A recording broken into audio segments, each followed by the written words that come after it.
sê vir julle weer eens baie welkom vanoggend in die kerk. Aan al ons YouTube-kykers sê ons ook baie welkom. Mag die Here ook vanoggend met jou praat. Ons gaan saam lees uit Johannes 19 vers 28 tot 35. Jesus sterf, 'n vreemde gedagte. Kom ons bid saam. Baie dankie Here dat ons vanoggend in hierdie kerkgebou kan wees om een van die grootste dae in ons kerklike jaar te vier, die sterwe van Jesus Christus ons Here. En ja, dit is vir ons 'n vreemde gedagte, iets waarom ons koppe nog moeilik vind, maar wat ons verstaan is so nodig om vir ons verlossing te gee. Want ons weet, as ons kyk terug na die kruis, daar's geen ander manier om gered te word as om te glo in Christus Jesus in sy soenverdienste nie. En dit is wat ons op hierdie dag doen, wêreldwyd saam met Christene vier ons die kruisiging. Maar ons sien ook uit met hoop en met verlange na Sondag, wanneer die oorwinning finaal is, wanneer U opstaan. So ons wil ook hê, Here, dat U dan ons aanbidding vanoggend aanvaar, ons saam wees hier in die kerkgebou, ons saam wees aan die tafel om ook te vier dit wat U ingestel het, wat so paslik is om dit te doen hier saam met die kruisigingsgebeure wat ons vier. So seën ons onder die geklank van U woord, seën ons saam wees. Open ons harte en ons ore, dat ons sal hoor wat U sê. Gee vir ons vertroosting, gee vir ons hoop.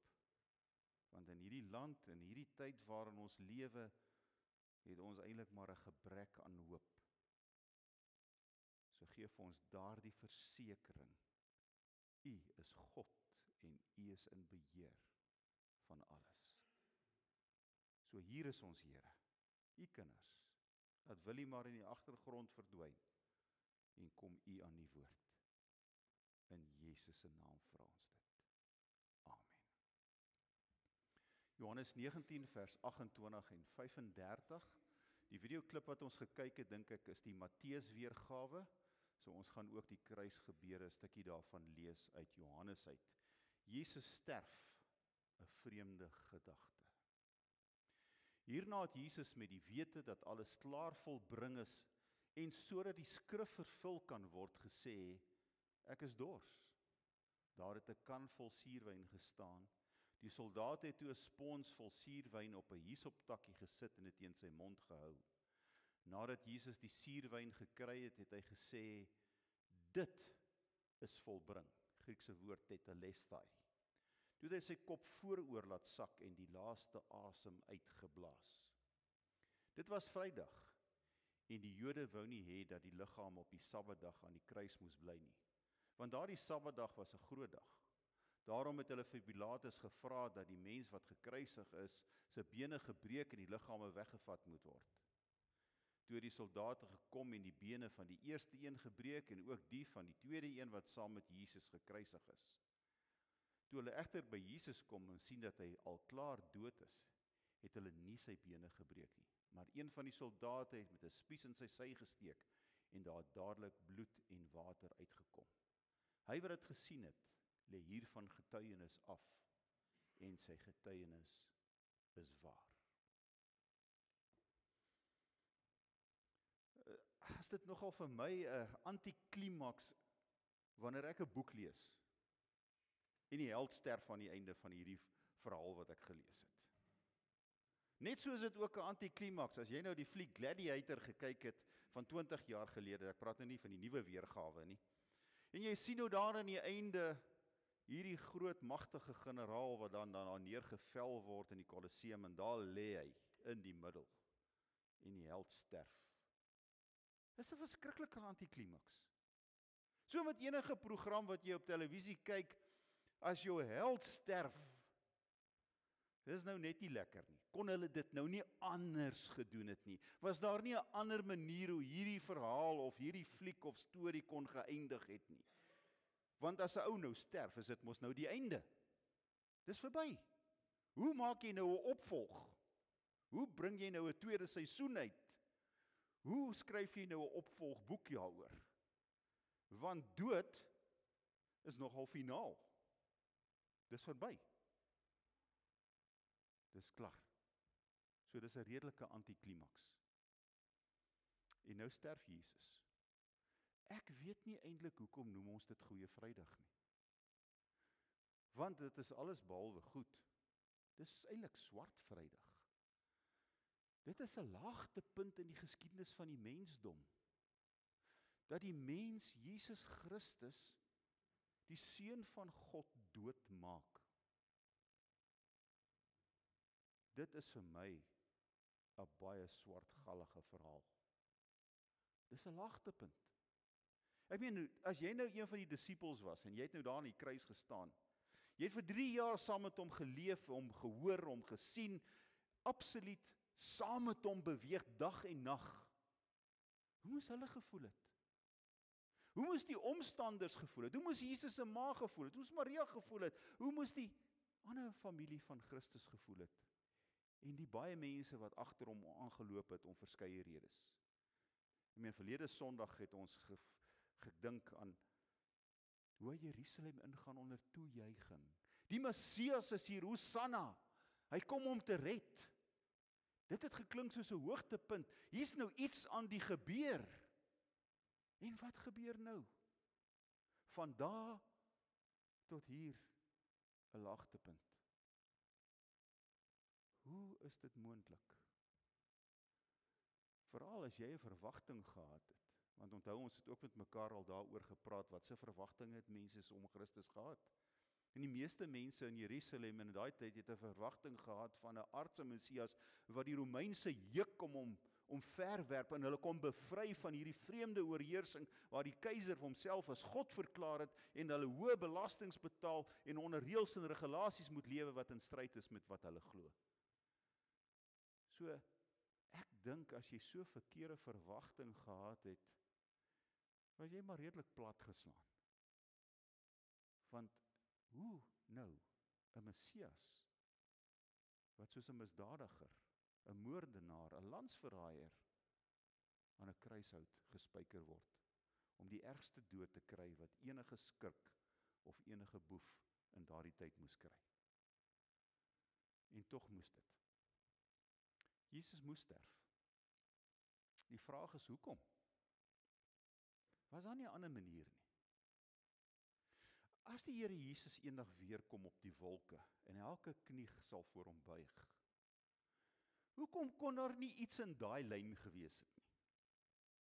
Hoekom juis 'n kruis wat hy op so 'n wrede manier moet sterf? En as jy nou luister na die mediese en hulle navorsing wat hulle al gedoen het, dan sê hulle, daar is nie 'n pynliker dood wat 'n mens kan sterf as 'n kruisdood nie. Dit is verskriklik.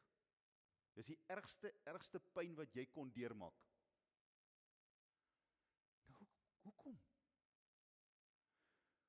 Waar kom God aan so 'n idee dat dit op hierdie manier moet gebeur? So wreed.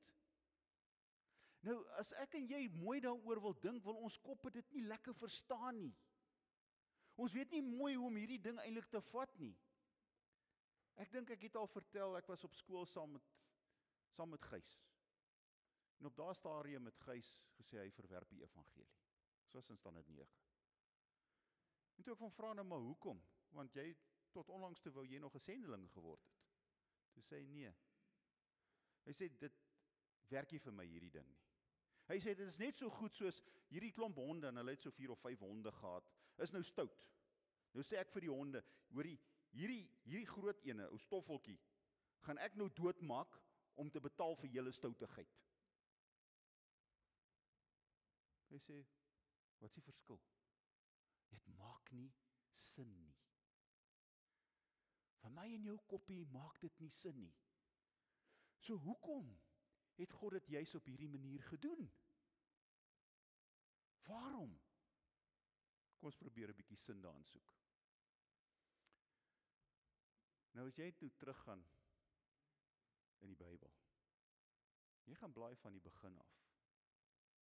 Waarom het God die mens gemaak? Kom ons maak vir ons 'n mens, of mense na ons beeld, ons verteenwoordigers, om ons te verteenwoordig, om ons te verheerlik, ons handlangers, ons hande en voete in die wêreld te wees, na ons beeld. Perfek. Wonderlik, daarom in die paradys. En hierdie mens besluit om God nie te gehoorsaam nie. En so kom die sonde en die loon van die sonde, die dood in die wêreld in. Adam en Eva het beslis alles opgemors. En ons is die nageslag van Adam, skryf Paulus. Ons is gebore met die neiging om sonde te doen. Luister maar wat skryf Dawid in die Psalms. En wat sê die Bybel? Die loon van die sonde is die dood. En nou natuurlik bedoel Paulus die ewige dood. Nou as ons vir mekaar vanoggend hier moet vra, is daar enige iemand in hierdie kerk wat die 10 gebooie kan nakom? Want dit is wat God gesê het, so moet julle lewe tot eer van my. Hier is my 10 groot riglyne vir jou lewenspad. Lewe so, en dit sal jou gereken word tot godsaligheid en tot redding. Is daar enige iemand? Ek wil nie sê staan nie, want ek is op die oomblik enigste ou wat staan. So, niemand van ons kan die 10 gebooie nakom nie. Al probeer ek hoe goed en hoe hard. Man, op my beste dag, as ek die 10 gebooie oordink, is ek dalk gelukkig as ek 2 van hulle reg gekry het. En wat sê God? As jy nie die wet kan gehoorsaam nie, as jy nie die 10 gebooie kan gehoorsaam nie, is jy verlore. Gaan jy eintlik hel toe. So streng gesproke is die ewige dood ons loon. Dit is die gevolg van ons ongehoorsaamheid aan God. Dit is wat gebeur. So ons is in die moeilikheid. Ons verdien om deur God gestraf te word en deur God geoordeel te word. Want ons kan nie die wil van God nakom nie. Adam en Eva het daarvoor gesorg. En ons sit met daai neiging in ons om voortdurend die Here te leer te stel.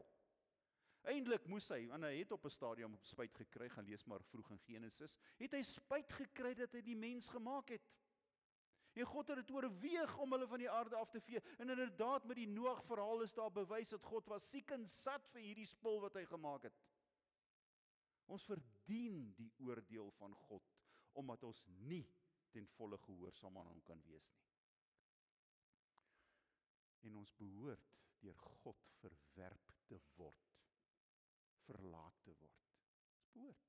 Dis eintlik ons verdiende loon, want die loon van die sonde.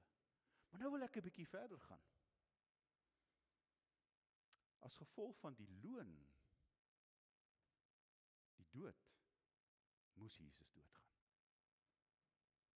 As gevolg van my en jou sonde moes hy sterf. Hoe vreemd dit ook al vir ons klink. Dit kon nie anders nie. Hy het mens geword. Hy het hierdie pad van vernedering kom stap. Ek het verlede Sondag dit ook weer gesê. En as jy na die Heidelbergse Katekismes gaan kyk, gaan jy dit sien ook. Die pad van vernedering wat Christus moes stap. Die Seun van God, self God, teenwoordig by die skepping. Lees maar Genesis 1, ons. Die woord God Elohim is in die meervoud geskryf.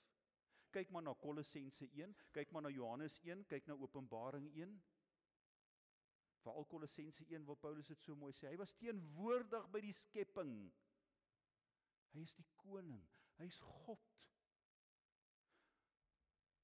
Nou kom die Vader met hierdie vreemde plan. Hy sê, hierdie kindertjies van my, hulle kan tog nie die 10 gebooie nakom nie. Hulle kan my nie verheerlik nie. Hulle kan my nie gehoorsaam nie. Hulle sukkel, hulle vrek om dit reg te kry. Hulle gaan dit in ewigheid nooit reg kry nie. Ek is dit duiwel in vir hulle. Ek wil hulle eintlik van die aarde afvee. Ek is moeg vir hulle ongehoorsaamheid. Ek sal 'n ander plan moet maak. My seun, ek wil jy moet aarde toe. Dis 'n pad van vernedering. Jy moet die gestalte van 'n mens aanneem. Jy moet een word soos hulle. Jy moet die pad loop soos hulle die pad loop. Jy moet maar ook honger word. Jy moet ook moeg word. Jy moet ook maar gaan sukkel. Jy moet ook maar gaan werk. Ons weet niks van Jesus se lewe tot en met 33 nie. Daar's so min getuienis in die Bybel. Maar ons vermoed, hy het saam met sy pa gewerk en hy het waarskynlik maar eelt op sy hande gehad, soos hy ook maar met hout gewerk het, want sy pa was 'n timmerman en hy het ook waarskynlik, so sê buite Bybelse bronne ook, saam met sy pa timmerman gewees en goed gemaak, growwe hande gehad. Word 'n mens. God word mens. Hoekom? Dis vernedering. Dis die pad wat hy moes stap. Tot by die kruis. God word deur 'n wêreldse hof verhoor. Ironies, né? En veroordeel. En God, Jesus Christus, word aan die kruis uitgespyker. En hy blaas sy asem uit. Hy sterf. Daarmee wil hy sê, ek het volkome mens geword. Gelukkig vereindig die verhaal nie daar nie. Dit gaan ons Sondag verder vier. Maar dis die pad wat hy moes stap van vernedering. Hy moes aan sy Vader gehoorsaam wees. Want dit is die werk wat hy moes kom doen. Dis die plan van aksie. Dit is wat die Vader bepaal het. Hy moes volkome mens word soos ek en jy. Nou gaan lees 'n bietjie in Hebreërs. Sy het in alle opsigte aan ons gelyk geword. In alle opsigte. Behalwe een ding. Hy was nooit ongehoorsaam nie. Hy het nie sonde gedoen nie. Hy is die enigste mens op hierdie aarde wat die 10 gebooie kon gehoorsaam. En dit moes. En dit is hoekom hy die trooster is. Dis hoekom hy die parakleet is, want hy doen dit in ons plek. Want sy gehoorsaamheid aan die 10 gebooie word deur die kruisdood my gehoorsaamheid. Sy sterwe word my sterwe, my oorwinning oor die sonde. God straf hom aan die kruis, sodat ek en jy nooit gestraf hoef te word nie. God veroordeel sy seun en verlaat sy seun aan die kruis. My God, waarom het U my verlaat? Sodat ek en jy nooit deur God verlate hoef te word nie. Dis alles God se plan wat ek nie heeltemal verstaan met my kop nie, sodat daar vir my redding kan wees. En dit is alles myne, omdat ek glo in Christus Jesus. En dis hoekom ons moet glo. Dit word ons sin. Dis vir ons gedoen. Hy sterf volkome as mens. Hy moes mens word. Ek gaan nie veel meer daaroor sê nie. Een soos ons, ten volle gehoorsaam. Wat 'n wonderlike verlossing. Wreed? Beslis. Onbegryplik? Definitief. Volkome? Beslis. Genoegsaam? Absoluut. Want toe Johannes se weergawe skree uit, dis 'n kreet wat die Here Jesus geuiter het. Dis jammer dat die Afrikaanse vertaling dit nie vir ons duidelik genoeg uitbring nie. Wanneer hy sê dis volbring, skree dit eintlik uit as sy laaste roep. Tetelestai! Een woord. Dit is volbring. Wat sê hy eintlik daarmee? Dis genoegsaam. Dis volkome. Dis alles wat jy nodig het. Jy het niks meer nodig as dit nie. En hoe wonderlik en vertroostend is dit om te weet, dat ek wat nie die 10 gebooie kan nakom nie, ek wat 'n sondaar is, ek wat spook en spartel om enig in die hemel te kom, het hierdie versekering, ek gaan daar wees, want Jesus het gesê, wat ek vir jou gedoen het, my menswording, my vernedering, my lyding, my sterwe, my pyn, my Godverlatenheid, my straf wat ek vir jou verduur het, is vir jou. Glo dit met jou hele hart. Want dis genoeg. En dis hoekom ons hierdie dag vier. Dis 'n belangrike dag. Want Jesus het vir ons alles gedoen wat ons nodig het om gered te word. Wat ek en jy moet doen, is om dit met die hele hart te omhels, te glo en daaruit te lewe. Amen. Baie dankie, Here, vir u woord. Dit bly maar vir ons 'n konsep wat moeilik is om te verstaan. Maar soos kinders kom buig ons vanoggend voor u en ons sê, dankie Here. Hoe onbegryplik, hoe groot, hoe duur, hoe swaar. Dit was genoeg en is steeds genoeg. En dit omhels ons in die geloof. Dankie vir hierdie dag, vir u gehoorsaamheid, vir u verlossing. En ons gaan dit ook nou vier, wanneer ons die nagmaal